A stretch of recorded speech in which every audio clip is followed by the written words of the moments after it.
អាយុម៉ានអាយុ18ឆ្នាំបាទប្រិមិត្តគឺបងប្រុសអាយុទៅតែ18ឆ្នាំទេបាទមាននៅសមត្ថភាពបងរំលំម៉ូតូជិះខ្លួនឯងគ្រាន់បើជាងពួកអាចោអាជនសង្ស័យដែលចាំតែលួចរបស់គេស្រាប់បងប្អូននេះ18ឆ្នាំទេធ្វើការរោងចក្របងរំលោះខ្លួនឯងខ្មាស់គេទេពួកអាចោចាំតែលួចរបស់គេអញ្ចឹងឆ្ងល់ថាមានដៃមានជើងដែរបាទចិត្តខ្លាំងនិយាយអត់រួចហ្មងនិយាយរួចទេបាទទ្រព្យតែមើលតាមទូរស័ព្ទពេលឥឡូវជួបខ្លួនឯងជាស្ដែងជួបផ្ទាល់ហ្មងណាបាទអញ្ចឹងពិតហ្មងនិយាយអត់រួចហ្មងយូរបាត់ព្រាមនិយាយកៀងហ្មងបាទទេអ្នកផ្ទះគាត់ថាមិនដែរខ្ញុំអត់ហ៊ានប្រាប់ម៉ាក់ឯងទៅព្រៃតងាយប្រហែលម៉ោង6ជាងមកខ្ញុំទេខទៅប្រាប់ម៉ាក់បាទពេលខលប្រាប់គាត់ហើយទៅដាក់វាម្ដងហ្មងអត់ទេខ្ញុំដាក់បាត់ព្រាមដាក់វាម្ដងព្រាមយកដាក់វាម្ដងព្រាមហ្មងបាទពេលឲ្យខលប្រាប់អ្នកផ្ទះគាត់គាំងដែរបើនិយាយអត់ចេញដែរបើបាទគាត់តែងតែប្រាប់រហូតតែធ្វើមិនប្រហែលមកលេង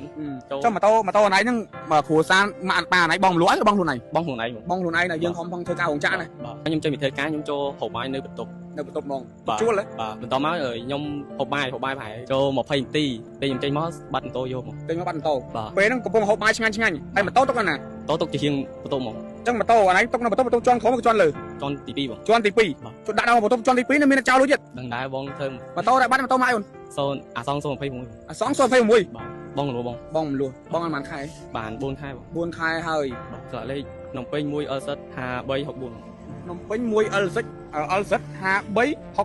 បងប្អូននេះគឺជាម៉ូតូបងប្អូនដែលបានបាត់គឺជាប្រភេទម៉ូតូអាសង់026បងប្អូនគឺតែបងរំលោភបានតែ4ខែនោះទេគឺត្រូវជនសង្ស័យធ្វើសកម្មភាពកាច់កយកម៉ូតូបាត់នៅសង្កាត់កតោខណ្ឌកំពូលបាននៅជាន់ទី2ផ្ទះជួលបងប្អូនគឺដល់នៅជាន់លើអាទុកនឹងបុកបន្ទប់ហើយហ្នឹងគាត់នៅបាត់ទៀតចាំមិនថារឿងចោលនេះមួយគឺលឿនខ្លាំងមែនទែនធ្វើសកម្មភាពរយៈពេលប្រហែលនាទីប្រហែលម៉ោងតាមខ្ញុំដឹងប្រហែល10នាទី10នាទីយកម៉ូតូបានមានចាក់សោកពេលលុកសោកបងលុកសោកលុកអីតាមទៅដែរតែនៅតែចោលវាមានជំនាញជាងចុះពេលហ្នឹងឯងមិនយកម៉ូតូទុកក្នុងបន្ទប់នឹកឃើញថាហូបបាយហើយយើងទៅកន្លែងធ្វើការវិញអញ្ចឹងឯងធ្វើការពេលហ្នឹងធ្វើការរោងចក្រអូឆ្លៀតអាពេលទៅនេះម៉ោងបាយហើយត្រង់ចោលសារ1ម៉ោងនេះខ្ញុំឆ្លៀតពេលមកសារបន្ទប់បន្តិចតែខ្ញុំគិតថាបាយហើយខ្ញុំទៅកន្លែងការងារវិញពងបាយឆ្វត់មិនប៊ូលហេតុអីមិនដឹងចេញមកបានទៅយកបាយអត់ទាន់ហើយខ្ញុំថាកាន់ទឹកម្ដងហើយមកផឹកមកបន្ទប់បាទទៅពេលផឹកទៅងាកមើលបន្ទប់បាត់យកហ្មងចេញពងហូបបាយហើយអ៊ូលចេញពីបន្ទប់មកលើកទឹកម្ដងមកផឹកងាកឆ្វេងខ្វាច់បាត់បន្ទោឆោឡោបហើយដឹងនិយាយធំមិនអញ្ចឹងពេលហ្នឹងនឹកស្មានថាបិទភ័ក្រយកតលាក់ឬមួយក៏យ៉ាងណាអត់ទេខ្ញុំគិតថាប្រួយសោលខ្ញុំលុកកអត់មានរួមមានបន្ទែនៅគៀនពងបាយឆ្ងាញ់ពេលហ្នឹងលេងឆ្ងាញ់បាយបាត់បាយអត់ទាន់ហើយហ្មងចុះពេលហ្នឹងមានទឹកភ្នែកទឹកសវោហ្នឹងមុំភ័យសិនតែពេលដឹងថាបាត់ហ្មងតោះទឹកថ្មីដែរចុះទឹកភ្នែកបាត់អូតំបងលួន4ខែរបស់រោនតន់បានប៉ុន្មានហ្នឹងជីពេលកាន់ចឹងបាក់ដែរតូថ្មីចាស់ប្រហែល4ខែប្រិមិត្តតែម៉ូតូមានជីបអត់អីក្រុមហ៊ុនគេដកបាទអញ្ចឹងម៉ូតូណាមានជីបអត់ទេហ្មងមានតែគាំងមូលហេតុអីបានម៉ូតូមានជីបអីគាំងជីបអីដឹងដែរអីក្រុមហ៊ុនគេដកបាទប្រិមិត្តរឿងបងមលួសពាក់ព័ន្ធមួយជីបអីក្រុមហ៊ុនហ្នឹងគឺជាច្រើនករណីមកហើយឲ្យតែពេលបាត់គឺក្រុមហ៊ុនលេះចេះលេះចោះគឺរឿងគាំងអីយ៉ាងទៅជាការអត់ឆែកឲ្យគ្នាទៅថាលោកជីបអីហ្នឹងគឺអត់ដាក់ទៅតែជាក់ស្ដែងម៉ូតូដែលបងមលួសគឺភាគច្រើនបងប្អូនគឺសឹងតែ99%ដែលដាក់នឹងជីបអីចុះបើសិនជាភ្ញៀវបើសិនជាអតិថិជនបងមលួសម៉ូតូហើយអត់យកម៉ូតូអត់បងលុយយកម៉ូតូរត់បាត់សួរថាក្រុមហ៊ុនគាត់ទៅរកម៉ូតូនៅណាបើសិនជាគាត់ដាក់នៅប្រព័ន្ធជីវៈបងប្អូនទឹកពីសាហាយថៃដើម្បីសុខភាពលោកអ្នកបងណាខ្លះល្ងាចឡើងចូលចិត្តញ៉ាំសាច់អាំងចូលចិត្តញ៉ាំប៊ូហ្វេឬក៏ឈៀលញ៉ាំគ្រឿងសង្វឹងអីជួបជុំមិត្តភ័ក្តិបងប្អូនអីចឹងណាដែលគាត់ឧស្សាហ៍មានឬក៏មានជាកម្មវិធីអីញឹកញាប់ចឹងបងទាំងអស់គ្នាខ្លាចពេលខ្លះញ៉ាំច្រើនអីចឹងទៅបងខ្លាចលើចិត្តស្ករលើចិត្តខ្លាញ់លើចិត្តអាស៊ីតចឹងបងទាំងអស់គ្នាគួរតែមានជាមួយនឹងកៅអីបិទបាតជើង50នេះគឺនៅផ្ទះជាប្រចាំគឺល្អមែនតើបងទាំងអស់គ្នាគ្រាន់តែបិទបាតជើងមុនចូលគេងគឺវាជួយទៅបឺតស្រូបយកជាតិពុលនៅក្នុងរាងកាយរបស់យើងតាមរយៈរន្ធញើសបាតជើងហើយបន្ទាប់ពីបងទាំងអស់គ្នាពេលព្រឹកងើបពីគេងវិញណានេះបងអាចមើលបាននៅកន្លែងនេះគឺប្រទេសនេះគឺចាប់ផ្ដើមប្រែជាពណ៌ខ្មៅដែលវាបឺតស្រូបយកជាតិពុលនៅក្នុងរាងកាយរបស់យើងចេញពីរាងកាយហ្មងគ្រប់នឹងជំរាបសួរបងប្អូនប្រិមត្តដែលខ្ញុំតាមដានរកការផ្សាយរបស់អង្គភាព TPU ទីក្រុមនៅគណៈវេលាម៉ោង8:30នាទីត្រូវនៅថ្ងៃទី9ខែមិនិនាឆ្នាំ2021ឥឡូវនេះគឺមានបងប្អូនម្នាក់មកធ្វើការឲ្យអង្គភាពសារព័ត៌មាន TPU ដើម្បីធ្វើការផ្សព្វផ្សាយដោយសារបងប្អូនគឺបានបាត់ម៉ូតូនៅសង្កាត់កន្តោខណ្ឌកំពូលបងប្អូនឥឡូវនេះយើងចង់ដឹងរឿងរ៉ាវកាន់តែច្បាស់យើងធ្វើការសាកសួរទៅកាន់បងប្អូនទាំងអស់គ្នាបាទជំរាបសួរបងបាទហើយមានឈ្មោះដែរឈ្មោះយៀនបងឈ្មោះយៀនបាទឆ្នាំនេះអាយុប៉ុន្មានហើយ18ឆ្នាំបាទរាល់ថ្ងៃប្រកបមុខរបរឲ្យដែរធ្វើរោងចក្របងធ្វើរោងចក្របងឯងរស់នៅសង្កាត់ណាខណ្ឌណាដែរនៅសង្កាត់កំពូលសង្កាត់កន្តោខណ្ឌកំពូលបាទអរឯងជួយរៀបរាប់បន្តិចឲ្យមុនពេលបាត់ម៉ូតូឯងកំពុងធ្វើអីនៅណាពេលមុនដំបូងឡើយខ្ញុំចេញពីធ្វើការខ្ញុំចូលហូបបាយនៅបន្ទប់ហ្មងជួលបាទបន្តមកខ្ញុំហូបបាយប្រហែលចូល20នាទីពេលខ្ញុំចេញមកបាត់ម៉ូតូយកហ្មងចេញមកបាត់ម៉ូតូពេលហ្នឹងកំពុងហូបបាយឆ្ងាញ់ហើយម៉ូតូទុកណាតោទុកជាងបន្ទប់ហ្មងចឹងម៉ូតូអានេះទុកនៅបន្ទប់ជាន់ក្រោមឬជាន់លើជាន់ទី2បងជាន់ទី2ចុះដាក់ដល់បន្ទប់ជាន់ទី2នៅមានចោលលុយទៀតដឹងដែរបងធ្វើម៉ូតូដែលបាត់ម៉ូតូម៉ាក់អូន221បង221បាទជាស្រ័យបងមលួសទិញដាច់ហ្នឹងបងមលួសបងប៉ុន្មានខែបាន4ខែបង4ខែហើយបាទឥឡូវនេះបាត់ហើយបាទអត់មានចាំស្លាកលេខម៉ូតូខ្លួនឯងអត់ខ្ញុំឆៃមើលតិចបងមកឆៃមើលនេះបងស្លាកលេខ นมเป้งมวยset 5364 นมពេញមួយ LZ 5364បងប្អូននេះគឺជាម៉ូតូបងប្អូនដែលបានបាត់គឺជាប្រភេទម៉ូតូអាសង់026បងប្អូនគឺតែបងរំលោភបានតែ4ខែនោះទេគឺត្រូវជនសង្ស័យធ្វើសកម្មភាពកាច់កយកម៉ូតូបាត់នៅសង្កាត់កតោខណ្ឌកំពូលបាទនៅជាន់ទី2ទៀតផ្ទះជួលបងប្អូនគឺដល់ហើយជាន់លើអាទុកនឹងបុកបន្ទប់ហើយហ្នឹងគាត់នៅបាត់ទៀតចាំមិនថារឿងចោលនេះមួយគឺលឿនខ្លាំងមែនទែនតតែដាក់ចង្វាក់នៅក្នុងបន្ទប់ហ្មងមិនអត់បាត់តាមមើលបងប្អូនបាទដាក់ដល់មកបន្ទប់ដល់ជាន់ទី2ហ្នឹងទៅយកដល់ជាន់ទី2ទៀតអត់ណៃមានដឹងថាធ្វើសកម្មភាពរយៈពេលប្រហែលនាទីប្រហែលម៉ោងតាមខ្ញុំដឹងប្រហែល10 នាទីអីបង10នាទីយកម៉ូតូបានមានចាក់សោកពេលហ្នឹងលុកសកបងលុកសកលុកអីត្រឹមត្រូវដែរតែនៅតែចោលវាមានជំនាញជាងចុះពេលហ្នឹងអត់មិនយកម៉ូតូទុកក្នុងបន្ទប់នឹកឃើញថាហូបបាយហើយយើងទៅកន្លែងធ្វើការវិញបងអញ្ចឹងអត់ណៃធ្វើការនៅពេលហ្នឹង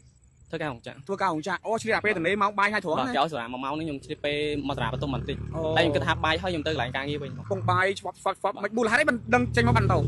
យំបាយអត់ទាន់ហើយខ្ញុំថាកាន់ទឹកម្ដងហើយមកផឹកមកបន្ទប់បាទទៅពេលផឹកទៅងាកមើលម៉ូតូបាត់យកហ្មងចេញពងហូបបាយហើយអ៊ូលចេញពីបន្ទប់មកលើកទឹកម្ដងមកផឹកងាកឆ្វេងខ្វាច់បាត់ទៅបាត់ទៅឆោឡោបហើយដឹងនិយាយធំមិនអញ្ចឹងពេលហ្នឹងនឹកស្មានថាមិត្តភក្តិយកតលាក់ឬមួយក៏យ៉ាងណាអត់ទេខ្ញុំគិតថាប្រួយសោលើខ្ញុំលុកកអត់មាននោះមានមិត្តភក្តិនៅគៀនខ្ញុំពងបាយឆ្ងាញ់ពេលហ្នឹងលេងឆ្ងាញ់បាយបាត់បាយអត់ទាន់ហើយហ្មងចុះពេលហ្នឹងមានទឹកភ្នែកទឹកសបោមុំភ័យសិនតែពេលដឹងថាបាត់ហ្មងសក់ទឹកថ្មីដែរសក់ទឹកភ្នែកបាត់ទៅតំបងលួន4ខែរបស់រោអត់ទាន់បានប៉ុន្មានហ្នឹងជីពេលកាន់ចឹងបាទដែរតូថ្មីចាស់ទៅបាន4ខែប្រិមិត្តគឺសង់026បានទៅបងលួន4ខែបើកុងទ័រជីបានប្រហែលប៉ុន្មានកុងទ័រកុងទ័រគីឡូវាហើយ2000ឡើយ2000គីឡូបាទមកផ្សិចមកចោលលួចទៅស៊ីសុបាយចិត្តមកតោខ្ចេញញលិតបានតោបាទហើយទៅពេលក្រោយពេលបាត់ចឹងអត់ណែមានត្រាប់ពីបដងដាក់បងដាក់នៅណាដែរនៅខណ្ឌកបោបងនៅសង្កាត់កតោខណ្ឌកបោបាទបាទអញ្ចឹងស្មារតីគាត់ថាមានធម្មយត្តគាត់ទៀមទាអីឡុកគេសិនគេ GPS ហ៎បាទ GPS តែម៉ូតូមាន GPS អីក្រុមហ៊ុនគេដកក្រុមហ៊ុនដកបាទអញ្ចឹងម៉ូតូណាមាន GPS ទេហ្មងមានតែគាំងមូលហេតុអីបានម៉ូតូមាន GPS គាំង GPS ដឹងដែរអីក្រុមហ៊ុនគេដាក់ហើយបាទប្រិមិត្តរឿងបងមលួសពាក់ព័ន្ធមួយ GPS ក្រុមហ៊ុនហ្នឹងគឺជាច្រើនករណីមកហើយឲ្យតែពេលបាត់គឺក្រុមហ៊ុនលេះអញ្ចេះលេះអញ្ចោះគឺរឿងគាំងអីយ៉ាងទៅចង្ការអត់ឆែកឲ្យគ្នាទៅថាលោក GPS ហ្នឹងគឺអត់ដាក់ទៅតែជាក់ស្ដែងម៉ូតូដែលបងមលួសគឺភាគច្រើនបងប្អូនគឺសឹងតែ 99% ដែលដាក់នឹង GPS ចុះបើសិនជាភ្ញៀវបើសិនជាអតិថិជនបងមលួសម៉ូតូឲ្យអត់យកម៉ូតូអត់បងលុយយកម៉ូតូរត់បាត់សួរថាក្រុមហ៊ុនគាត់ទៅរកម៉ូតូនៅណាបើសិនជាគាត់ដាក់នៅប្រព័ន្ធ GPS បងប្អូនពេលដែលបាត់ម៉ូតូពេលអីចឹងមានប្រាប់ទៅក្រុមគ្រួសារអត់ប្រាប់ហ៎អត់មានថាម៉េចបាក់ចិត្តខ្លាំងនិយាយអត់រួចហ្មងនិយាយរួចទេបាទទ្របតាមមើលតាមទូរស័ព្ទពេលឥឡូវជួបខ្លួនឯងជាស្ដែងហ្មងផ្ទាល់ហ្មងណាចឹងពិតហ្មងនិយាយអត់រួចហ្មងរួមបាត់ព្រាមនិយាយគាំងហ្មងបាទទេអ្នកផ្ទះគាត់ថាមិនដែរមុំអត់ហ៊ានប្រាប់ម៉ាក់អីតែតងាយប្រហែលម៉ោង6ជាងខ្ញុំទេខលទៅប្រាប់ម៉ាក់បាទពេលខលប្រាប់គាត់ហើយតែដាក់ពេលម្ដងហ្មងអត់ទេខ្ញុំដាក់បាត់ព្រាមដាក់ពាក្យម្ដងព្រាមយកដាក់ពាក្យម្ដងព្រាមហ្មងបាទពេលឲ្យខលប្រាប់អ្នកផ្ទះគាត់គាំងដែរបើនិយាយអត់ចេញដែរបើបាទគាត់តែងតែប្រាប់រហូតតែធ្វើមិនប្រហែលមកលេនចុះម៉ូតូអនឡាញហ្នឹងគ្រួសារម៉ាក់ប៉ាអនឡាញបងលួចឲ្យបងខ្លួនឯងបងខ្លួនឯងបងខ្លួនឯងណាយើងខំផងធ្វើការរោងចក្រណាមើលអនឡាញយុម៉ាននេះអាយុ18ឆ្នាំបាទប្រិមិត្តគឺបងប្រុសអាយុទៅតែ18ឆ្នាំទេបាទមាននៅសមត្ថភាពបងរំលោះម៉ូតូជីតែខ្លួនឯងគ្រាន់បើជាងពួកអាចោជនសង្ស័យដែលចាំតែលួចរបស់គេស្រាប់បងប្អូននេះ18ឆ្នាំទេធ្វើការរោងចក្របងរំលោះខ្លួនឯងខ្មាស់គេទេពួកអាចោចាំតែលួចរបស់គេអញ្ចឹងឆ្ងល់ថាមានដៃមានជើងដែរនេះគេស្ទៀវសក់គេលយស្ទាយវែងមុខមែនតែគេចេះធ្វើការរកស៊ីដើម្បីបងរំលោះម៉ូតូហើយសួរថាអ្នកឯងដែលលួចរបស់គេទៅមានសមត្ថភាពអត់មានសមត្ថភាពដែរតែមានសមត្ថភាពត្រឹមតែជាចៅដែលជាចៅដែលសង្គមស្អប់ពើគឺបងប្អូនប្រជាពលរដ្ឋតែចាប់បានក៏មានកំផឹងដាក់ឲ្យបងប្អូនដាក់ឲ្យគឺគាត់ធ្លាប់បាត់ដូចគ្នាអញ្ចឹងគាត់ដាក់ឲ្យវាយសិនវាយឲ្យរៀងដកដង្ហើមយ៉ាងរឹតទឹកតែពេលច្រើនចំណាំខ្សែដែរខ្លាចទេលួចបានជា slow លើកដៃទៅពេលខ្ញុំតែម្ដងតែដល់ពេលធ្លាក់មុខសញ្ញាមកបងប្អូនជួនកាលជាប់គុក 4-5 ដងក៏មានដែរនិយាយអស់ហ្នឹងបងប្អូនបាទគាត់ណាប្រិមិត្តដែលខំចំណាយពេលតាមដានទស្សនាខ្ញុំសង្ឃឹមថាសមាជិកនៅសង្កាត់រដ្ឋបាលសង្កាត់កតោខណ្ឌកបោលបាទលោកជួយស្រាវជ្រាវនៅមុខសញ្ញាកាច់កម៉ូតូផងដែរបាទគាត់ណាប្រិមិត្តដែលខំចំណាយពេលតាមដានទស្សនានេះក៏ជាព័ត៌មានបឋមដែលខ្ញុំទទួលបានពីបងប្អូនប្រុសតែប៉ុណ្ណោះព័ត៌មានលម្អិតយ៉ាងណាទៀតនឹងធ្វើការអាប់ដេតនៅពេលក្រោយនៅគណៈពេលនេះខ្ញុំបាទ Mr. ដូចរួមនឹងអង្គភាព TV News ក៏សូមអរគុណ